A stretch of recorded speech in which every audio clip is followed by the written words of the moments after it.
ভিক্ষুককে চাউল দিয়ে বিদায় দিলে কিন্তু আপনার জীবনে বিপদ আসতে পারে। অনেকে আমরা ভিক্ষুককে চাউল দিয়ে বিদায় করে দেই। মনে রাখবেন, ভিক্ষুককে কখনো খালি হাতে তাড়িয়ে দিবেন না, কেননা নবীজি সাল্লাল্লাহু আলাইহি ওয়াসাল্লাম এটা নিষেধ করে দিয়েছেন। আল্লাহ পাক রব্বুল আলামিন নিজেও নিষেধ করে দিয়েছেন। আল্লাহ পাক রব্বুল আলামিন নিজে বলছেন, কোরআন খুলেন 30 নম্বর পারা 17 নম্বর পৃষ্ঠার 8 নম্বর লাইন, সূরাতুদ দুহার 9 নম্বর আয়াতে আল্লাহ বলছেন, ফাআম্মাল ইয়াতীমা ফালা তাকহার, তুমি ভিক্ষুককে কখনো ধমক দিও না। যারা সাহেল, যারা ভিক্ষুক, তাদেরকে কখনো ধমক দেওয়া যাবে না। ও আম্মা সাইলা ফালা তানহার, আল্লাহ পাক রব্বুল আলামিন ভিক্ষুককে ধমক দিতে নিষেধ করে দিয়েছেন। এজন্য আমাদেরকে সব সময় এই বিষয়ে খেয়াল রাখতে হবে।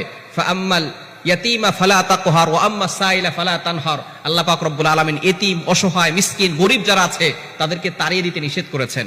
তবে দুঃখজনক হলেও সত্য, আমরা অনেকে তাড়িয়ে দেই না, তবে অনেকে আমরা চাউল দেই। ভিক্ষুক যারা আছে তাদেরকে চাউল দেয়। আবার অনেক সময় জাকাতের সময় আসলে যারা গরিব মানুষ তাদেরকে লুঙ্গি দেয়, কেউ শাড়ি দেয়। খবরদার, এই ধরনের ভুল কখনো করবেন না।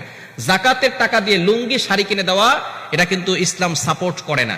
ইসলাম এটাকে নিষিদ্ধ ঘোষণা করেছে। আপনি জাকাতের কিছু দোকান আছে, জাকাতের শাড়ি কিনে, জাকাতের লুঙ্গি কিনে তারা এক একজনকে লুঙ্গি দেয়, শাড়ি দেয়। এখন আপনার তাকে দিচ্ছেন 300 টাকা দিয়ে একটা শাড়ি, কিন্তু তখন শাড়ি তার কাছে হতে হতে এত হয়ে গেছে যে এখন এত শাড়িতে সে কি করবে, শাড়িগুলো সে বিক্রি করতে যায়। যখন সে বিক্রি করে তখন সে পায় 150 টাকা। আপনি কিনেছেন 300 টাকা দিয়ে, কিন্তু সে পেল 150 টাকা। এখন আপনি